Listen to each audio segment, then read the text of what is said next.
그러니까 중요한 건 내가 좋은 기업이 좋은 주가에 와 있냐가 중요한데 좋은 주가의 기준은 기대값이 내려와야 되고 어떤 실제 가능치가 나와야 되는데 사실 그런 건 안 보고 그냥 차트의 성급기 놀이들만 하고 있는 거죠. 부작용이 커지고 있다는 거예요. 그것만으로 10년간 땡겨왔는데 한계 얼마니까요.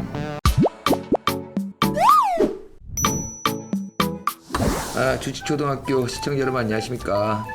오늘은 시장 점검도 좀 해보고 요즘 장이 계속 불안해서 남은 개월 또 어떻게 시장이 흘러갈지 전망도 한번 체크해 보도록 하겠습니다.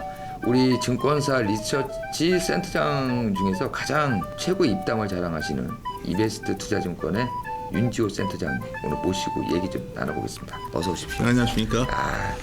제가 최고의 논리를 자랑한다고 했습니다. 그것까지 입담을 자랑한다는 거는 입담의 논리가 다 포함이 돼요. 제가 친한 분위기가 있지만 내가 구라가 강하다 이런 의미인지. 제가 개인적으로는 참 오래 알고 지내는 우리 센터장님이신데 이게 주식 얘기를 깊게 나눠본 적은 별로 없어요. 그렇죠. 저희가 뭐 종목 얘기나 했지 뭐 저희가. 그렇죠. 근데 제가 센터장님 스타일을 잘 모른다. 예.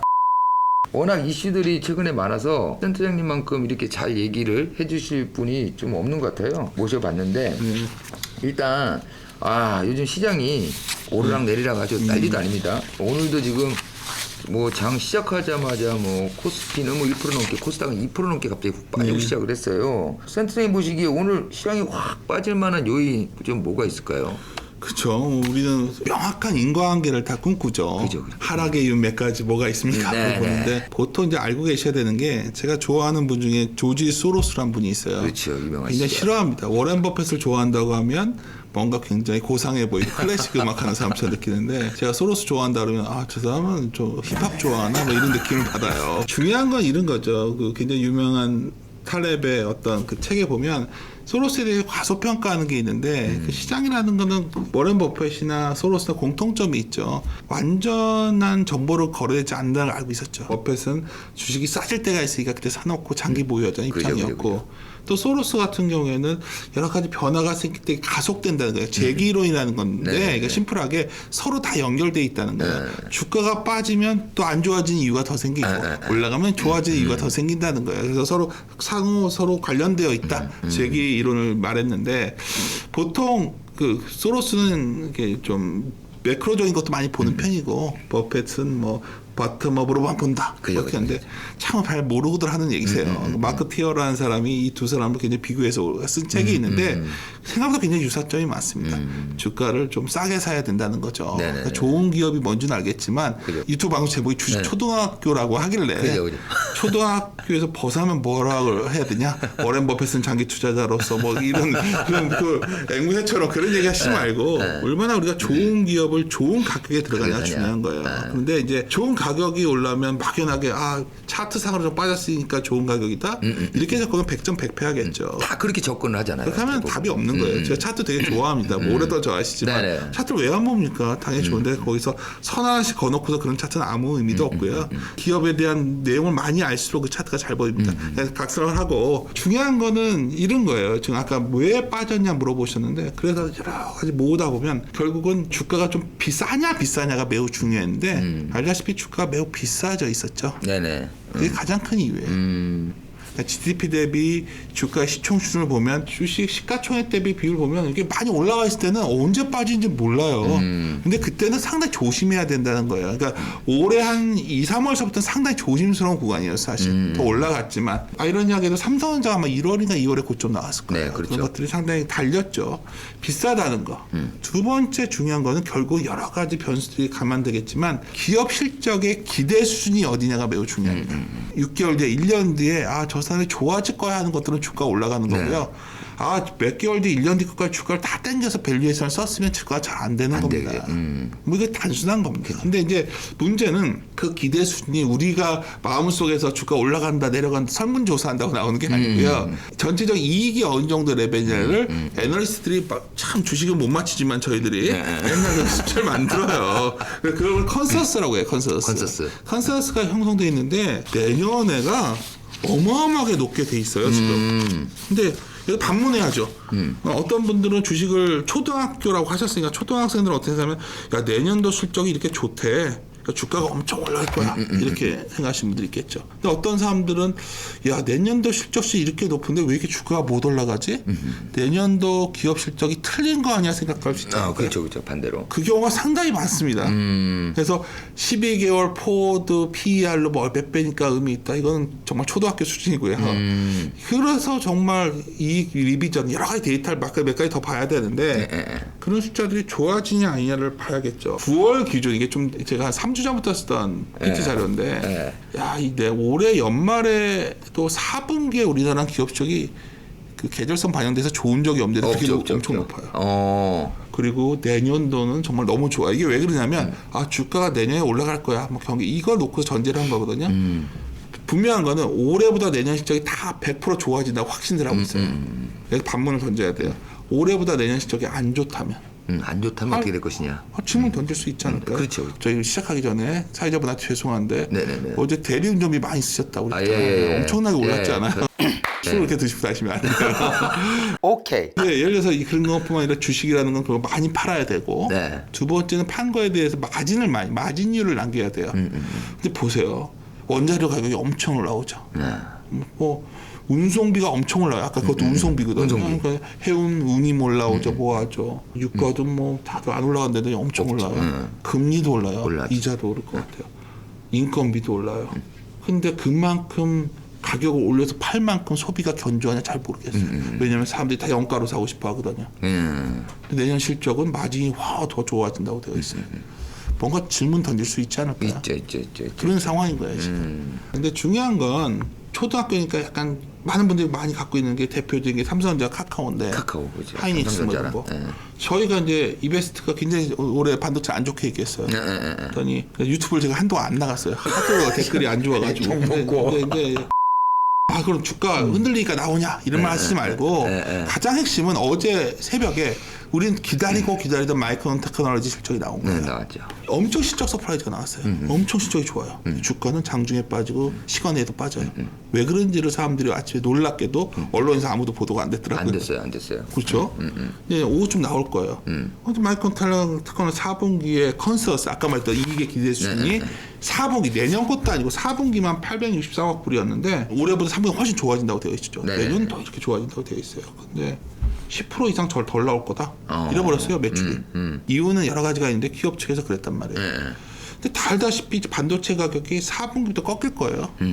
사람들이 별거야 이거 일시적이야. 물가도 일시적이라고 했는데 올라가듯이 내년 1분기, 2분기에 반도체 가격이 두 자릿수로 빠질 수 있어요. 근데 문제는 왜 빠지냐는 거예요. 많이들 찍어내고 있는데 출할지 했는데 그만큼 수요가 안 되는 거거든요. 수요가 안 된다. 재고가 안 되는 거죠. 제가 드리고 싶은 말씀은 혹시 어제 어플라이드 머티리얼스도 무슨 말을 했냐면 캐펙스가 또 너무나 오버 서플라이가 나올 수 있으니까 내년에 캐펙스 투자가 좀 줄어들 수 있다 이래버렸어요. 사람들은 심플하게 이 반도체 공장 많이 만드는데 좋아질 거야. 정말 초등학교 생각이고요. 정작 기업 측에서는 이런 걸 반영해서 이미 예산을 잡아놨던 거죠. 그러니까 제가 궁금한 건 지금 시장이 왜 흔들리냐. 싸면 안 흔들려요. 아무리 안 좋은 악재가 나와도 싸면 우리가 매수 기회인데 밸류에이션이 자신 없다. 밸류에이션 왜 자신 없냐. 내년 이익 전망치에 대한 자신이 없는 거예요. 이게 밑에 깔리에 있는 본질적인 건데 여기서 다들 이런 얘기를 하죠. 헝다 이슈 때문에 빠졌대. 뭐 누가 무슨 말 했대. 만약 이게 펀드멘트에 굳고 나면 크게 안 흔들려요. 근데 제가 보기엔 그러한 바람이 불어오면 이 기반이 약하기 때문에 많이 흔들릴 수가 있다는 거죠. 그래서 시장이 올해 내내 제가 강조해왔던 거는 이익의 기대 수준이 내려올 때 그때서야 주가를 공격적으로 할 수 있는 빅바이콜이 가능한데 사실 여름 때쯤 그게 나올 줄 알았거든요. 여름에도 전망치는 쭉 올라가요. 쭉 올라가고. 지금도 쭉 올라가고 있어요. 매주 제가 데이터를 보니까. 그런 측면에서 본다면 시장에 대해서 과연 주식을 올해 시작한 분들은 상당히 어려운 시장이 되어왔고 앞으로 더 어려워질 확률이 높다. 보고 있어요. 시장 자체를 너무 가파르게 올라오다 보니까 아마 약간 살짝 거기에 좀 취해 있는 것도 있는 것 같아요. 사람들이 사실 장이 안 좋았어요 올해.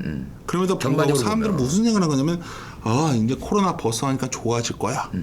이 생각 하나거든요. 근데 그 기대수이 너무 높았던 거예요. 이유를 좀 몇 가지 볼게요. 이게 이제 저가만 그리는 게 아니라 한 3개월 전부터 계속 이것 때문에 사람들이 헷갈리게 하기 시작한 거예요.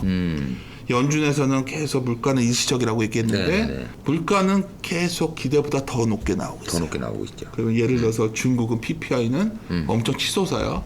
하늘이 맑잖아요, 요즘. 그죠. 그러니까 사람들이 기분은 좋지만 진짜 중국이 생각보다 굉장히 이걸 통제 안 해요. 이거 무슨 말이냐면 과거에는 중국이 디플레이션을 수출했는데 네. 인플레이션 수출이거든요.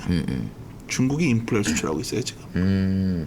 이게 굉장히 무서운 거예요. 미국 혼자서 뭐 막을 수 있다고 막을 수 있는 것도 막을 수 있는 아니에요. 거 아니에요. 과거에 우리가 2000년대 차이 아메리카 시대 그때는 미국이 소비하고 중국이 생산할 때는 중국이 싼 노동력과 이런 걸 갖고 싸게 생산해 줬거든요. 그죠. 그래서 글로벌 성장이 됐었는데 지금 서로 사이도 안 좋지만 안 좋고. 문제는 경기가 모멘텀이 감속하고 있는데 물가가 올라가요.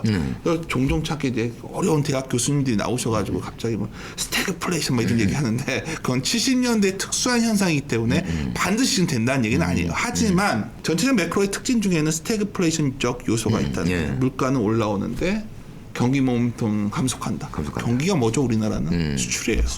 수출이 감속한다는 얘기예요. 이게 굉장히 수출주들이 생각보다 달려왔다면 쉬어갈 확률이 높은 거고요. 아, 그동안 우리나라 시장을 많이 견인했는데 수출이 그래도 그렇죠. 또 코로나 하나 시대에서 굉장히 중요한 변수 중에 하나 바로 요 2번 그림이에요. 많은 분들이 이번 위기 이후에 코로나가 좀 독특했잖아요. 네, 그렇죠. 어디가 부셔진 데도 없고 망한 데도 없고 이건 뭐 어느 날 갑자기 다들 집에 있으라고 하니까 집에서 그죠. TV만 보고 있고 노트북 사고 이랬던 거죠. 근데 노트북을 살 수가 있었던 거죠 우리가. 그러니까 뭐 마켓컬리에서 주문돼서 밥도 먹고 막 이렇게 이제 점점 익숙해졌는데 이게 다시 한번 반문해야 돼요.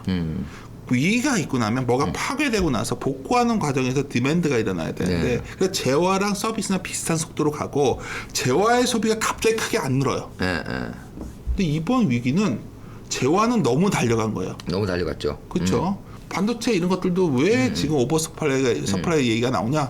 너무 땡겨서들 노트북 다 산 거고요. 다 산 거니까. 최근에 디스플레이 패널 가격 폭락하는 거 아세요? 반토막 났어요. 그러니까 사람들도 생각보다 TV도 많이 사고 뭐 잔뜩 산 거예요.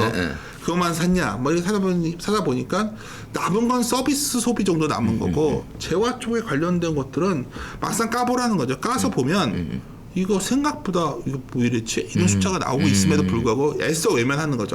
지금은 이렇지만 우리가 위드 코로나가 되면 이쪽이 좀 좋아져요. 근데 위드 코로나가 되면 이쪽이 좋아지는 게 아니라 여행을 내 돈을 쓰거나 그죠. 국내 요새 좋은 호텔을 예약하려고 하면 못해요. 연휴 때. 이런 것들이 어떻게 바뀔 거냐. 이런 것들이 남아있는 거에 불구하고 다시 말해서 재화가 아닌 서비스가 나와 있다 보니까 재화에 관련된 것들은 되게 힘든 거예요. 미국의 특히 내구재들이 이번 반등이 잠깐 나왔지만 사실은 과거보다도 20% 높은 수준이에요. 사람도 잘 모르시는데 미국 애들이 더 소비를 왕창해질 수도 없는 상황이에요. 중국 같은 경우에도 좀 변한 게 뭐냐면 과거에 미국을 따라잡겠다고 해서 중국의 소비가 엄청 해질 줄 알았는데 어느 날 갑자기 시진핑이 딱 나와서 애들 사치하는 애들 안 돼. 멈춰! 그러니까요. 그 옛날 존 바르트라는 경제학자가 이런 얘기를 했었잖아요. 자본주의가 왜 발전했냐? 영주들이 자기 뭐 애인한테 잘 보이려고 하고 막 이러다 보니까 사치하고 막 과시하고 뭐 이러면서 자본주의가 발전하고 소비가 발전시키는 거예요. 근데 중국이라는 큰 시장에서 소비는 잘못된 거야. 사치하지 마. 이러면 상황이 변화가 생겼고 또 중국 입장에서 이런 게 생긴 거죠. 과거에는 미국이랑 한번 붙어볼 거야. 미국을 따라잡자. 이 플랫폼 기업도 키우고 소비도 키워가지고 3차 산업을 발전시켰는데 그랬더니 어느 날 갑자기 미국에서 화웨이 한번 잡고 반도체 넌 못해. 그러니까 열 받은 거죠. 그러니까 얘들이 이제 생각했던 거는 스마트 제조업 하자. 이게 다 독일식 스마트 제조업. 직접 만들겠다고 선언한 거예요. 미국은 또 뭐냐? 아니 세금을 걷어야 되는데 부채가 이만큼 있는데 고용을 해야 세금을 걷을 거 아니에요. 그러니까 너희들 다 들어와서 생산해야 하는 거예요. 그러다 보니 이게 교육이 크게 늘 수도 없고 기본적으로 재화가 더 소비할 여력들은 줄지 않나요? 사실 이 모든 것에 밑에 깔린 거는 굳이 단어로 요약을 하자면 두 단어가 떠오르네요. 첫째는 부채라는 단어예요. 부채의 성격은 다르죠. 지금 미국은 정부 부채 문제가 되니까 최근에 이제 10월에 정부 예산이 뎁실링이 어떻게 될 거냐 부채 한도 그게 굉장히 중요할 거예요. 그거 잘못되면 큰일 납니다. 그건 폭락이에요. 근데 뭐 바보들 아니니까 어떻게 하겠죠. 근데 그 문제 해결된다고 되는 게 아닌 게 두 번째 중국은 헝다 이슈가 중요해요. 헝다는 박살나고 있었어요. 기업 부채 문제예요. 근데 중국은 독특하게 정부 부채는 높지 않아요. 그렇다고 정부 부채가 안 높은 거냐 그게 아니에요. 그건 아니죠. 다 대출로 해요. 채권 발행을 안 하고. 그거를 중국의 국영은행들이 다 다 받아서 대출을 해주는 거거든요. 목적을 잡고 있는 거예요. 그러니까 헝다가 너네 이래? 경영권 다 포기하는 거예요. 옛날에 우리나라도 그런 일이 있었잖아요. 그죠. 대우그룹한테 너네 포기해. 뭐 포기해. 이런 시장 똑같은 거예요. 그럼 무슨 뭐가 나와요 뒤에? 구조조정이 나올 거예요. 나오죠. 헝다에서 뭐도 받아. 그 별거 아니라는 거예요. 혹시나 헝다에서 뭐 구조조정 발표했으니까 헝다 이슈가 끝나니까 주가가 올라갈 거라 생각하면 굉장히 착각이라는 부채 구조조정이 더 많이 나올 겁니다. 어마어마한 기업들이 더 부채 조정을 할 거예요. 왜? 기업 부채가 너무 많으니까. 뭐 겪어보셨잖아요. 그러니까 이게 헝다가 지금 오늘 또 뭐 이자 좀 내야 되는 또 얘기 나오잖아요. 뭐 559억 원 뭐 이게 나오는데 그 직전에 보면 또 이제 자산 매각을 좀 한다고 또 나왔어요. 그래서 1조 8천억 이제 실탄 가졌다. 그러니까는 좀 수그러질 것이다 이런 불안감이. 근데 방금 이제 선생님 말씀하신 것처럼 들어보면 그게 일시적으로 사람 심리에 영향을 좀 끼칠 수 있어도 어떻게 끝나는 거냐면 구체적으로 문제가 안 풀린다는 거잖아요. 그분이 누구죠? 헝다의 총수분. 헝다의 총수요. 이를 포기해야겠죠. 경영권을 다. 쉽게 눕냐? 우리나라도 안 놔요. 자기 거라고 생각. 우량자산은 안 팔려고 버틴다니까요. 그 과정이 앞으로 6개월, 1년 갈 겁니다. 계속. 그럼요. 중국은 그러면 기업 부채를 그러면서 해결해 갈 거예요. 정부에서도 이게 파산이냐 아니냐는 중요한 게 아니에요. 그렇죠. 그냥 구조조정이 시작됐구나. 중국의 기업 부채 보셔야 되고 우리나라는 뭐가 있죠? 가계부채예요. 가계부채 문제들을 많은 분들이 그래요. 뭐 저도 여냐 야냐 그건 저 관심 없어요. 그거는 정치적 이슈가 아니고요. 너무 가계부채 수익이 높단 말이에요. 그건 너무 당연한 거고. 근데 문제가 뭐냐면 단적인 예를 말씀드릴게요. 지금 혹시나 레버리지를 많이 쓰시는 분들은 굉장히 조심하셔야 되는 게 데이터를 갖고 우리가 봐야 되는 거예요. 그죠. 보시면 지금 신용잔고가 한 26조 5천억 갔다가 25조 됐어요.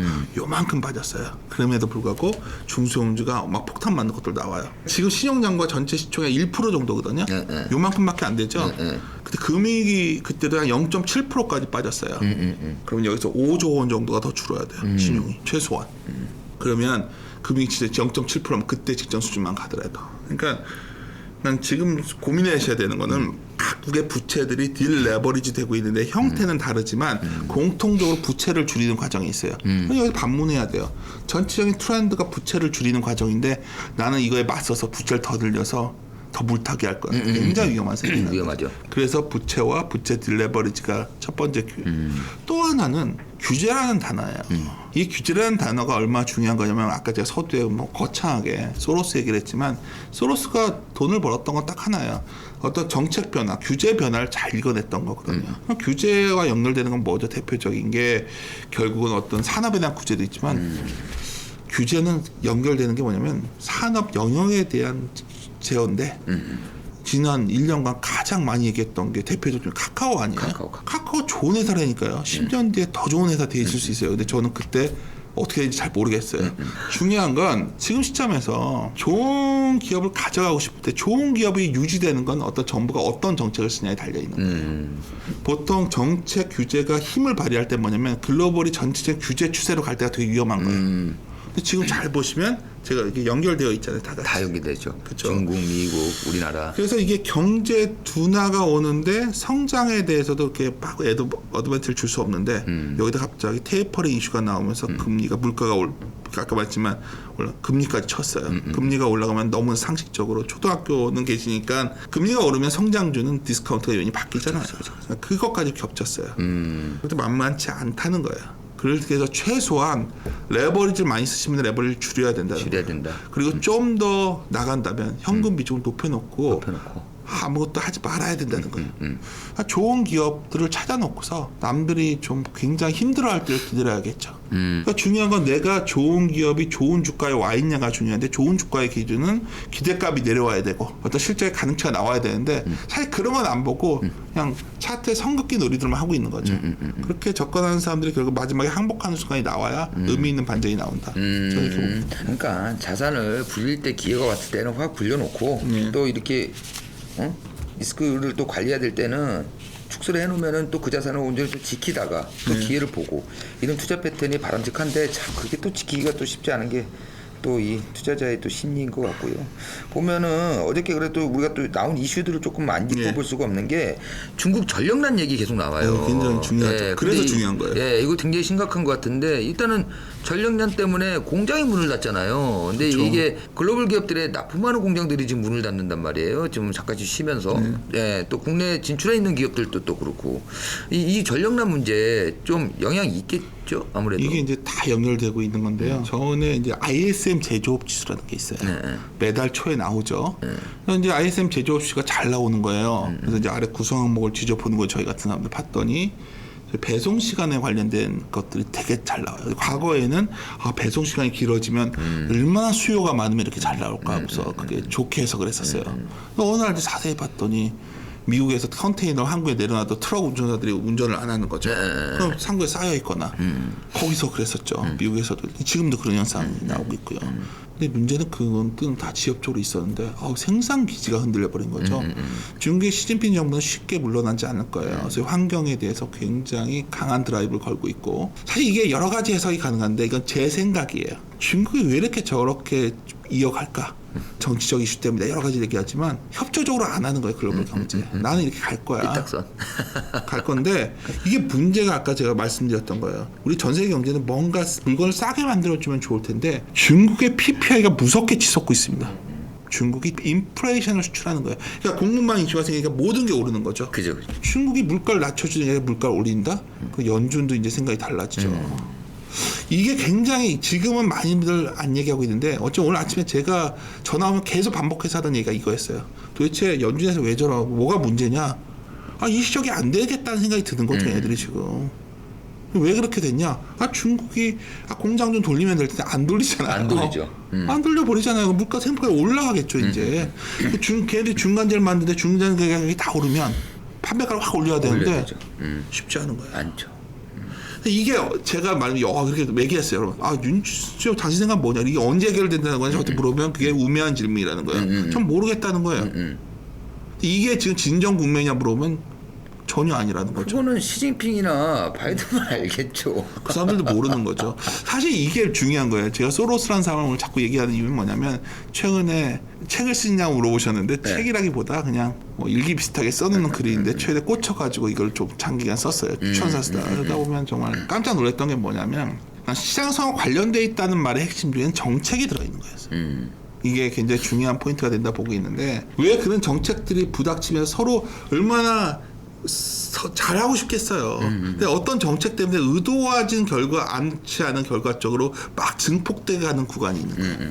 그랬을 때 변동성이 매우 커진다는 거죠. 잘 보시면 중국도 나름대로 이유가 있어요. 이거 너무 부의 불평등이 심해지니까 공동부유 그렇게 하겠다는데 뭐라고 욕할 필요 없죠. 중국 입장에서 그렇게 한다는데 그죠.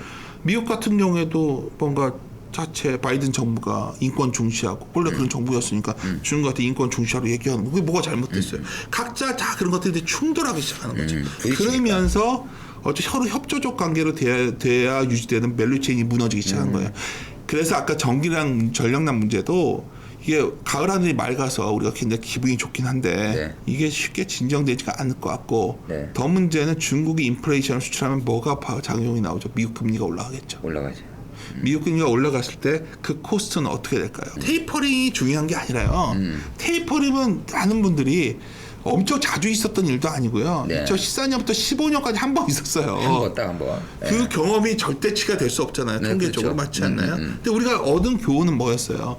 미국은 상대적으로 버텨줬다는데 그것도 모르죠. 미국도 흔들릴 수 있는 거예요 지금은. 근데 더 중요한 거는 미국이 버텨줬지만 그때 약한 고리의 국가들은 크게 흔들렸다는 거예요. 그러면 지금 잘 보시면 미국 금리가 움직였을 때 어디에 가장 큰 타격을 받을까요? 제가 봤을 때 약한 고리의 국가들이겠죠. 다행히 우리가 약한 고리의 국가는 아니에요. 이 약한 고리라는 단어는 과거에 그 당시에 프레자일 5라고 그래가지고 용어를 누가 만들어 써가지고 그때 프레자일 5, 프레자일 10 엄청 얘기 많이 했었어요. 근데 그때 생긴 처음 용어고요.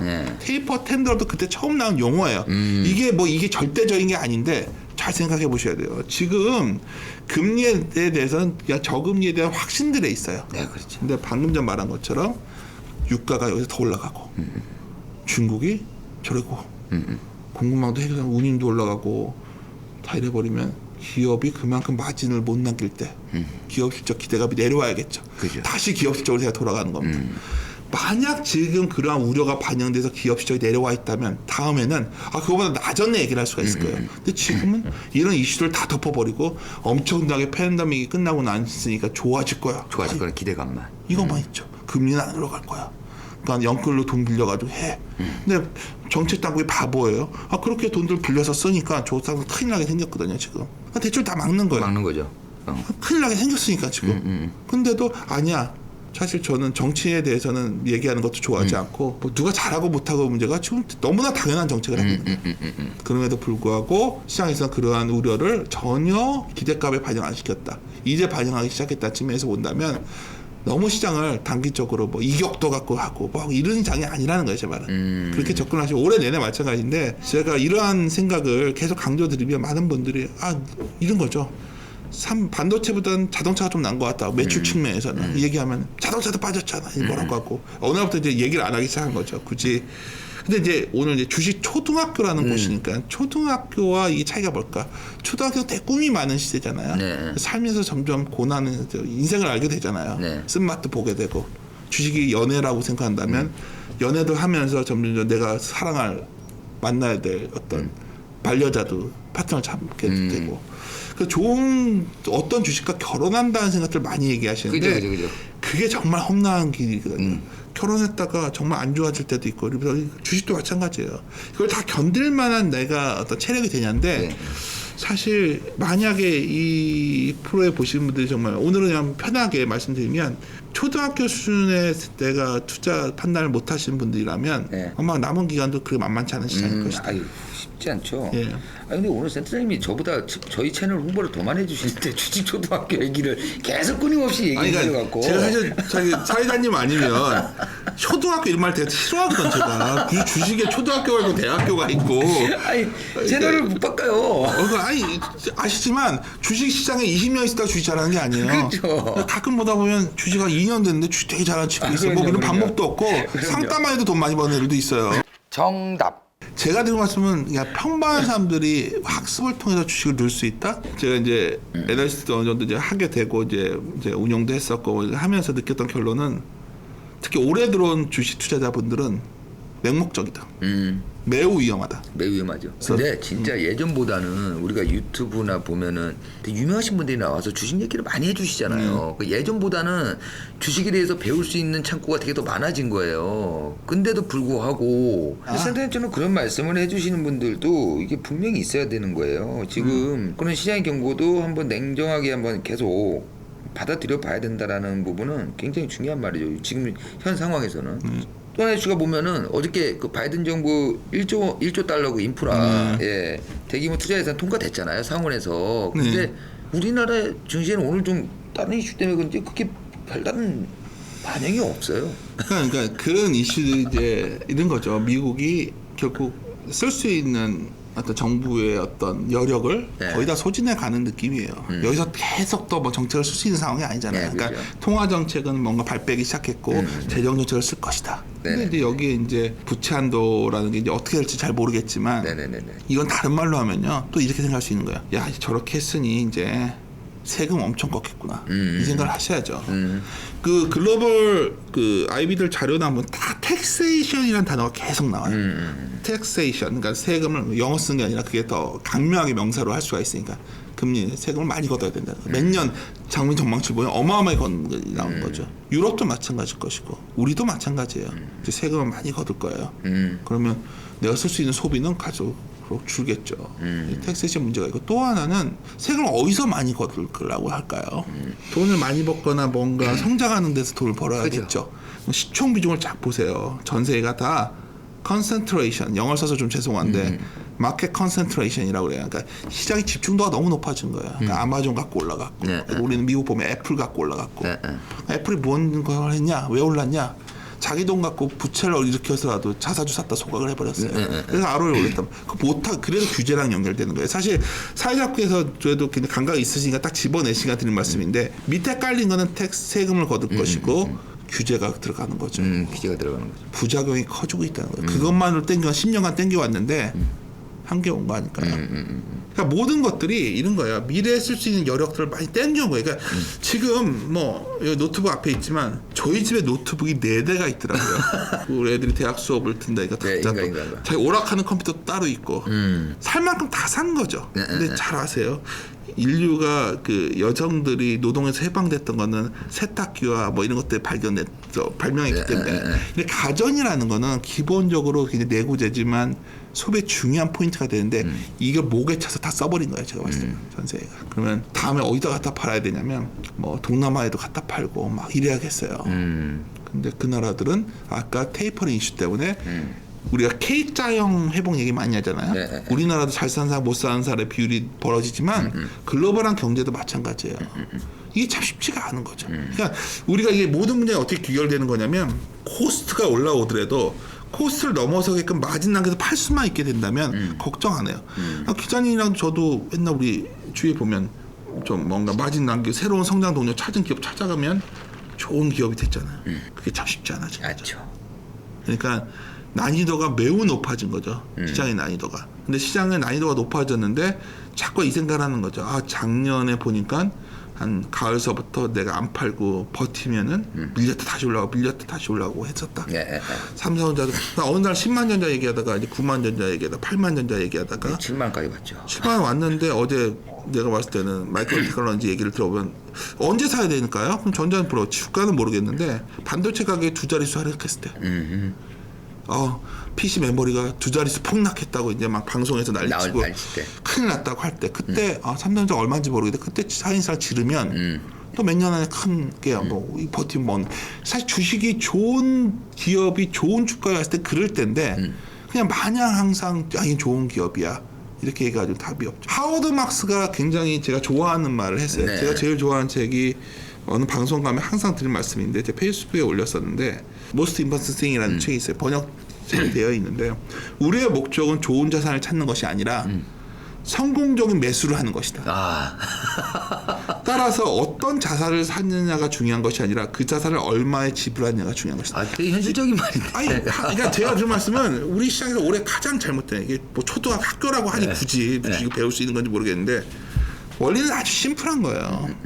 얼마나 남들이 잘못돼서 싸게 주식을 줄 때 사놔야 내가 돈을 번다는 아주 단순한 거예요. 근데 작년처럼 큰 기회가 오진 않겠지만 그 기회의 기준이라는 거는 기본적으로 기대값에 달려 있는 거야. 그래서 애널리스트가 필요한 겁니다. 그러니까 총알바지 하는 거죠. 전망 쓰게 쓰니까. 맨날 틀렸다 욕먹지만. 그렇죠. 우리가 내리면 오르고 좋다고 하면 빠지고 이걸 화내지 말고 그 전망값이 얼마나 알고 있어야죠. 그럼 마이크론 테크놀로지 실적이 나면 아주 기사 보고 그렇게 접근하면 정말 초등학교 수준을 못 벗어나는 거고 마이크론 테크놀로지가 4분기에 지금 기대값이 860억 불 정도의 매출 전망 그걸 알고 있었던 사람은 어제 난리가 난 거죠. 더 놀라운 얘기 해주면 제가 여기서 컴플 규정 때문에 말씀을 못 드리지만 이런 거를 알기 위해서 굉장한 노력을 하는 많이 거죠. 하죠. 엄청난 데이터에 값을 지불하는 거고. 근데 이제 제가 그런 중요한 것들은 관심이 별로 없죠. 그리고 뭐 기자님이 편하니까 기자분들도 너무 주니어 기자분들이 많으시니까 그냥 그날 일어난 일 그냥 이렇게만 시황은 아무 의미가 없어요. 제가 제일 싫어하는 게 시황인데 오늘 오르고 내린 얘기에서 뭐예요? 그거 아무 의미도 없는 얘기예요. 그 시간 있으면 그냥 내가 좋아하는 게 뭔지 좋은 기업이 뭔지 찾은 게 나아요. 근데 전체적인 시장의 어떤 바람의 방향을 알고 있어야 돼요. 그렇죠. 영화 중에 우리가 그게 있었잖아요. 전에 여기서 머니투데이 강연해 주셔가지고 그때 갔을 때 기억나는데 그때 제가 기억 안 나실 거예요. 앞에다 크게 나왔던 게 뭐냐면 그 영화 뭐죠? 관상. 관상 마지막 장면에 내가 관상을 보고서 잘난 척했었는데 알고 봤더니 파도가 중요한 게 아니라 바람이 파도를 만든다는 거예요. 이 바람이 뭐냐는 거예요. 바람이 방금 전에 말했던 이런 것들이에요. 오늘 제가 나름대로 좀 말씀을 드렸는데 이런 걸 이해하시면 바람이 저쪽으로구나 저쪽으로 이런 걸 알고 있어야 돼요. 그래야 바람에 맞서지 않고 내가 바람의 방향에 맞춰서 돛을 올려서 항해를 할 수가 있겠죠. 저기까지 가는데 바람의 역방향으로 해서 갈 수가 있겠어요. 저는 굳이 피할 수 있다면 맞을 필요는 없죠. 당연하죠. 피해가는 게 좋은 거고